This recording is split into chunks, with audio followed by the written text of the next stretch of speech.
আসসালামু আলাইকুম সবাইকে। কেমন আছেন সবাই? আশা রাখছি আল্লাহর অশেষ রহমতে সবাই অনেক বেশি ভালো আছেন, সুস্থ আছেন।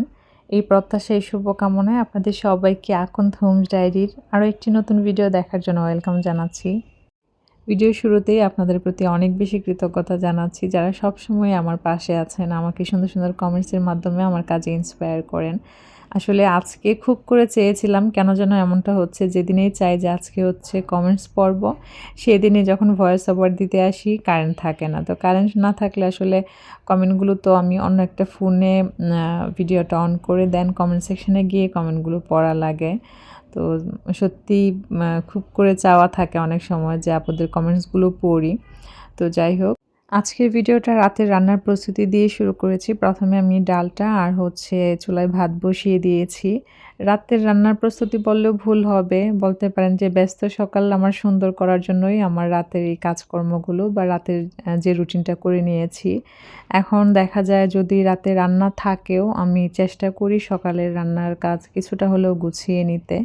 যার কারণে মেক্সিমাম সময় দেখবেন যে আমার রাতের দিকে ভিডিও শ্যুট করা হয়। তো এখানে যা, যা রান্না করব আমি অফ ক্যামেরায় সব কিছু বেশ অনেকটা সময় নিয়ে প্রিপারেশনগুলো নিয়েছি। কারণ আজকে প্রত্যেকটা কোটাকুটি নিজে করে নিয়েছি। আজকে আমার হেল্পিং হ্যান্ডের সাথে অন্য একটা কাজ ছিল, যার কারণে কোটাকাটির কাজটা আমিই করেছি। আগে তো সব কোটাকাটির কাজ নিজেই করতাম, এখন তো ওর হেল্প নেই। তো যেদিন হচ্ছে বেশি কোটাকুটি থাকে বা যেদিন আপনাদের ভাইয়া হয়তো বা বেশি সবজি নিয়ে আসছে, ওই দিন ওর অন্য কাজ বাদ দিয়ে ওই কাজগুলো করাই। মানে ওভাবে ব্যালেন্স করেই ওর সাথে মানে ডিল হইছে। তো আলহামদুলিল্লাহ ওকে রাখার পর কিন্তু অনেক কাজেই আমার অনেক হেল্প হয়। তো এখানে হচ্ছে আমি চিচিঙ্গা ভাজিটা অ্যাজ ইউজুয়াল যেভাবে করে থাকি সেভাবেই করেছি। তো আমি যে ডাল বসিয়েছিলাম আর ভাত বসিয়েছিলাম, ওইগুলো বসানোর পরেই হচ্ছে এই কাজগুলো করি। তো আমি চিচিঙ্গা কুচি, পেঁয়াজ কুচি, তারপর সকালের নাস্তার জন্য কিছু আদা কুচি, রসুন কুচি ওগুলো করতে, করতে ভাত রান্নাটা হয়ে গেছিলো। তো এখন হচ্ছে আমি সকালের কিছু নাস্তার প্রস্তুতি নিচ্ছি। কালকে সকালে বাচ্চাদেরকে ওদের পছন্দের কিছু করে দিব। তো চিকেন ফ্রাই করব। চিকেন ফ্রাই আমি একেক সময় একেকভাবে করি। তবে ইদানিং আমার কাছে এই জিনিসটা সহজ লাগে যে সবকিছু একসাথে দিয়ে মেরিনেট করে রেখে দিলে দেন জাস্ট ভাজার সময় ভেজে নিলেই হলো। তো সব ধরনের মাংসের মশলা দেন হচ্ছে আদা রসুনের পেস্ট সবই দিয়ে আমি খুব ভালো মতন মেখে দেন ডিপ ফ্রিজে রেখে দিয়েছি। ভাজার কিছু সময় আগে নামিয়ে নিলেই হবে। তো এইখানে হচ্ছে আমি অফ ক্যামেরায় ছোটো মাছটাও কিন্তু ভাজি করে নিয়েছি। আর এই ছোটো মাছটা ছিল আমাদের ফিশারির। আমার যা সুন্দর মতো কেটে ক্লিন করে দিয়েছিল। বেশ অনেকগুলো মাছই দিয়েছিল। আসলে নিজেদের পুকুরের ফ্রেশ যে মাছটা সেটার স্বাদ সবসময় অন্যরকম হয়। তো আমি সবগুলো রান্নায় সার্ভ করে নিয়েছি। এখন ঠান্ডা করে তারপর হচ্ছে ফ্রিজে রাখবো। দেখা যায় রাতে রান্না করলেও কিছু তরকারি যেমন এই যে চিচিঙ্গা ভাজিটা যদি ফ্যানের নিচে ঠান্ডা করে না রাখি কখনো, কখনো নষ্ট হয়ে যায়। তো এই যে ডালটাও আমি সুন্দর মতো ঠান্ডা করে তারপর যতটুকুন ডিপে রাখার ওভাবে করে রাখবো। আর হচ্ছে বড় মাছের তরকারি ছিল। বাচ্চাদের জন্য একটু চিকেন রান্না ছিল। মানে আজকে আমাকে রান্না করা লাগবে না। তো এইটা হচ্ছে পরদিন সকালবেলা টাইমটা তো আপনাদের সাথে শেয়ার করলাম।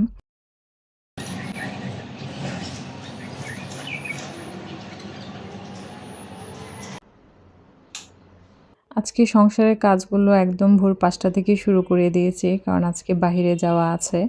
তো সবকিছু মিলে যেদিন কাজ বেশি থাকে ওইদিন কিন্তু সকালে ওঠার মানে ওঠা ছাড়া কোনো উপায় থাকে না। মানে সকাল থেকে কাজ শুরু করা ছাড়া উপায় থাকে না। সকাল, সকাল কাজ শুরু করা মানে নিজের জন্য দিনটাকে বড় করে নেয়া।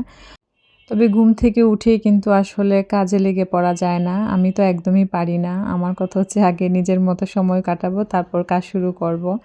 তো এখানে কিচেনের জানালা দিয়ে খুব মানে ঠান্ডা একটা বাতাস আসতেছিল। আর সকালবেলার যে বাতাসটা সেটা তো মানে আলহামদুলিল্লাহ মানে ভিতর থেকে একটা অন্যরকম অনুভূতি ফিল হয়। আর বারান্দার অরিজিনাল ভয়েসটা তো আপনাদের সাথে শেয়ার করলাম। মানে হয় না যে নীরবে একটু পাখির কিচিরমিচির শুনবেন, তার সাথে গাড়ির হর্ন সাউন্ড ওগুলোও থাকবে। মানে এই রাস্তাটা খুবই ব্যস্ত একটা রাস্তা তাই জন্য। তো যাই হোক চুলায় দুধ গরম বসিয়েছি কারণ মিল্কশেক করব। গতকাল রাতে আমি একবার ভেবেছিলাম যে দুধটা জাল করে রেখে দিব। পরে ওই যে অন্যান্য রান্না থাকে তো সব কিছু মিলে যখন ফ্রিজে রাখতে যাই আবার বাহিরে রাখলে ভালো থাকবে কিনা। তো ওই টেনশনেও আর মানে জাল করা হয়নি, কারণ তরকারিগুলো তো ফ্রিজেই রাখা লাগবে। আর যখন সব তরকারি গুছিয়ে ফ্রিজে রাখা লাগে, মানে সকালের রান্নার যে প্রস্তুতিগুলি নেওয়া থাকে, দেখা যায় অনেক সময় সবজির যে ঝুড়িগুলো থাকে সেগুলো নামিয়ে ফেলি। তো জাহিন উঠে গেছে, ও বলতেছিল যে আম্মু কিছু একটা খাবো। তো আমি আর ও এখন হচ্ছে চিড়া ভাজা খেয়ে নিব। তো মা ছেলে চিড়া ভাজা খেলাম আর আপনাদের ভাইয়াকে নারিকেল দিয়েছি। তো এখন চলে আসলাম ফ্রাইড রাইস করব, তার জন্য এখানে পোলার চালটাকে সিদ্ধ করে নিব। তো গরম পানিতে অল্প একটু তেল আর একটু সামান্য লবণ দিয়ে পোলার চালগুলো দিয়ে দিলাম। ফাউজি বুড়ি একটু লেট করে উঠে, আর আমি দেখা যায় যদি ৫টা বা ৫:৩০টার দিকে উঠা হয়, সেক্ষেত্রে নিজের জন্য কখনোই সময় দেওয়া সম্ভব হয় না। ছেলে উঠে যায়, ছেলের বাবা উঠে যায়। যার কারণে আমার মানে নিজের জন্য খুব বেশি ভালো হয় যদি ৩:৪০ বা ৪টা ওই টাইমটাতে উঠা যায়। নিয়মিত না পারলেও চেষ্টা অব্যাহত আছে। আসলে দেখবেন আমরা গৃহিণীরা নিজের জন্য যদি সময় দিতে চাই, আমার কাছে মনে হয় ওইটুকু সময় বেস্ট। মানে সবাই যখন ঘুমে তখন যদি নিজেকে একটু সময় দেওয়া যায়। তাছাড়া সংসারের কাজে একবার ঢুকে গেলে পরে চাইলেও আর সময়টা ওভাবে করে বের করা যায় না। তো এখানে আমগুলো একদম হাত দিয়ে চটকিয়ে আমি হচ্ছে নিয়ে নিয়েছি, কারণ অনেক বেশি নরম ছিল। তো নরম দেখিয়ে নিয়েছি যেহেতু মিল্কশেকই করব। আম দেখবেন যে যদি অতিরিক্ত পাকা হয়ে যায় সেক্ষেত্রে খেতে ভালো লাগে না, কেমন যেন একটা লাগে। তো এখানে প্রথমে অল্প একটু দুধ দিয়ে আগে ব্লেন্ড করে নিব। আর মিল্কশেকের মধ্যে আমি কোনো ধরনের চিনি বা কোনো কিছুই দিব না, জাস্ট হচ্ছে দুধ আর আমটাকে একসাথে মানে ব্লেন্ড করে নিয়েছি। তো আজকে বাচ্চাদের পছন্দের মেনুই সকালের নাস্তায় থাকবে। আমাকে রিদিতা আপু বেশ কিছুদিন আগে, ঈদের আগে খুব সম্ভবত বলেছিলেন যে বিকালের নাস্তার একটা আইডিয়া শেয়ার করতে। আসলে আমি এখন এত বেশি কনফিউশনে থাকি খাবার নিয়ে, আমি না আমরা কম বেশি সবাই মনে হয়। একে তো হচ্ছে মানে যেটাই একটু হেলথ ফ্রেন্ডলি সেটা বাচ্চারা অনেক সময় খেতে চায়, অনেক সময় খেতে চায় না। আবার ২ বাচ্চার ২ রকম পছন্দ থাকে। আমার বাচ্চারা কিন্তু আগে একদমই এরকম ছিল না। ওরা মানে ছোটোবেলা থেকে খাবার নিয়ে কোনো রকম জ্বালাতন করেনি। রিসেন্টলি যেটা হয়েছে, ফাউজি যেটা খেতে চায় সেটা হয়তোবা জাহিন কম পছন্দ করে, আবার জাহিন যেটা খেতে চায় সেটা হয়তোবা ফাউজির পছন্দ না। তো এই ২ এর অমিলের কারণে দেখা যায় ফিক্সড একটা যে মেনু প্ল্যান করব, আবার একেকজনকে একেকটা করে দেওয়াটাও মানে সবসময় সম্ভব হয় না। তো সবকিছু মিলেই আমি একটু ঢিলে করছি। তো কোনোদিন ওর পছন্দ, কোনোদিন আরেকজনের পছন্দ, এভাবে করে দিই। আর রুটি পরোটা দুজনেরই পছন্দ, কিন্তু জাহিনের যেহেতু একটু IBS এর প্রবলেম আছে, ওকে সেটা খাওয়ালে তো ওকে কষ্ট দেওয়া। তো এই হচ্ছে অবস্থা। তো এখানে ফ্রাইড রাইস করব, তার জন্য আমি ডিমটাকে আগে রেডি করে নিয়েছি। এখন তেলের মধ্যে রসুন কুচি, আদা কুচি যা যা লাগে। তবে আজকে ফ্রাইড রাইস করব গোলমরিচের গুঁড়া ছাড়া, যেটা আসলে হয়তোবা অত বেশি টেস্ট হবে না ভেবেছিলাম। কিন্তু মাশাআল্লাহ আজকের ফ্রাইড রাইসটাও বেশ মজার ছিল। তবে আমার কাছে মনে হয় পোলাও রান্না করলে যে পোলাওটা অর্ধেক থেকে যায় বা অনেক সময় থেকে যায়, ওই পোলাও রান্না দিয়ে যদি ফ্রাইড রাইস করা হয় কেন যেন সেটা খেতে বেশি মজা হয়। আর যেটা এভাবে সিদ্ধ করে করি, যেটা হচ্ছে মানে মূল রেসিপি, সেটার থেকেও আমার কাছে মনে হয় যে পোলাও রান্নাটা বেশি ভালো হয়। তো এক চুলায় ফ্রাইড রাইস আর আরেক চুলায় হচ্ছে আমি চিকেনগুলোকে ভেজে নিচ্ছি। ফ্রাইড রাইসটা আমি খুবই সিম্পলভাবে করি। কখনো যদি চিকেন থাকে তো চিকেন দিয়ে করা হয়। তেলের মধ্যে আদা কুচি, রসুন কুচি, কাঁচামরিচ ফালি, পেঁয়াজ কুচি, পেঁয়াজ না দিলেও হয়, মাঝে মধ্যে দিই, মাঝে মধ্যে আবার দিই না। তো কাঁচামরিচ ফালিটা অনেক সময় পরে দেই, তবে আজকে কাঁচামরিচ একদমই ছিল না, অল্প একটু ছিল, যার কারণে মানে শুরুতেই দিয়ে দিয়েছি যেন জাল ছেড়ে দেয়। তো সবকিছু ভাজা হয়ে গেলে দেন হচ্ছে গাজর কুচি বা যে সবজি থাকে, ব্রোকলি থাকলে ব্রোকলি ওগুলো দিয়ে তারপর হচ্ছে সয়া সস, গোলমরিচ আসলে আমরা সবাই পারি। অনেক সময় দেখা যায় কমন আইটেমটাও অনেকদিন পরে রান্না করতে গেলে ভুলে যাই। তাই জন্য যেদিন রেকর্ড করা থাকে সেদিন একটু মুখে বলে রাখলে আবার যখন ভুলে যাই সেগুলো একটু দেখে নিতে পারি। তো অফ ক্যামেরায় আমি শসাগুলো কেটে নিয়েছি। তো সবকিছু সুন্দর মতো সার্ভ করে এখন টেবিলে নিয়ে যাচ্ছি। অনেক আপু ভাইয়েরাই চ্যানেলে নতুন, প্রথমবারের মতো যারা দেখছেন তাদেরকে বলবো কমেন্টস করে জানাবেন কোথা থেকে দেখছেন। আর যারা ভালোবাসা ভালো লাগা থেকে দেখেন তাদেরকে বলবো ছোট্ট করে হলেও একটা কমেন্টস করে জানাবেন। আপনারা যেমন আমার ভিডিওতে আমার কাজ দেখার মাধ্যমে আমার সাথে সময় কাটান, আপনারা যখন কমেন্টস করেন তখন কিন্তু ওই কমেন্টসগুলো পড়ার মাধ্যমে আপনাদের সাথে আমার সময় কাটানো হয়। তো আবারও বলব, যারা ভালোবাসা ভালো লাগা থেকে দেখেন ছোট্ট করে হলেও একটা কমেন্টস করবেন।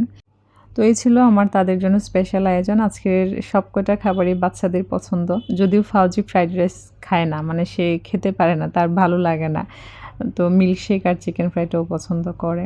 ভিডিওতে ভয়েস ওভারের সময় এক্সট্রা যে কত নয়েজ আসে আসলে সবসময় হয়তোবা কি বলবো, মানে প্রতি ভিডিওতেই কথাটা বলা লাগে। তো যাই হোক, টাইমটা তো আপনাদের সাথে শেয়ার করলাম। আসলে টাইম বেঁধে কাজ করার মজাই অন্যরকম, যদিও সেটা সবসময় সম্ভব হয় না। তবে যেদিন কাজের অনেক বেশি লম্বা লিস্ট থাকে বা অনেক বেশি ব্যস্ততা থাকে, ওই দিন তো লিস্ট একটা থাকা চাইই চাই। তো যাই হোক, এই যে আমার কমন কাজ, রাতের ভিজা কাপড়গুলো সকালবেলা দিয়ে দেওয়া। তো এই কাজগুলো কমপ্লিট করে দেন হচ্ছে আমি ব্যাগটাকেও গুছিয়ে নিয়েছি। তো এরপর হচ্ছে বাহিরে যে যাব তার আগে আমার কিছু কাজ আছে, যার কারণে আসলে আমি মানে খুব তাড়াহুড়ো করছিলাম যেন টাইমের মধ্যে কাজগুলো শেষ করতে পারি। আজকে আবার ফাউজি বুড়ির পরীক্ষা আছে। ওর পরীক্ষা ১১টা থেকে, ও বাসা থেকে বের হবে 10:30টায়। তো এদিকে আমি যে কাজ করব তার জন্য এখানে বেশ কিছু ডাইস বের করে রেখেছিলাম। নতুন একটা ডিজাইন আসবে। একটা না, বেশ কিছু নতুন ডিজাইন নিয়ে কাজ করব। যার কারণে ডাইস সিলেক্ট করে দেন ওগুলি একটু ভিজিয়ে রেখেছি। তো এখন প্রায় ১.৫-২ ঘন্টার মতো আমি এই কাজগুলোই করব। ডিজাইনটা ঠিক করে নিয়ে দেন হচ্ছে সেই ডিজাইন অনুসারে কী প্রোডাক্ট কিনতে হবে সেগুলোর জন্য আসলে বাহিরে যাব।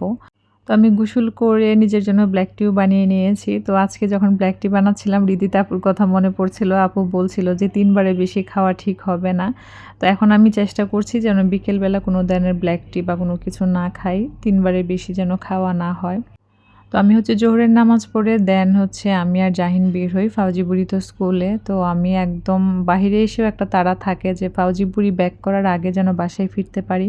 তো যাওয়ার সময় তো ওয়েদার মাশাআল্লাহ ভালোই ছিল।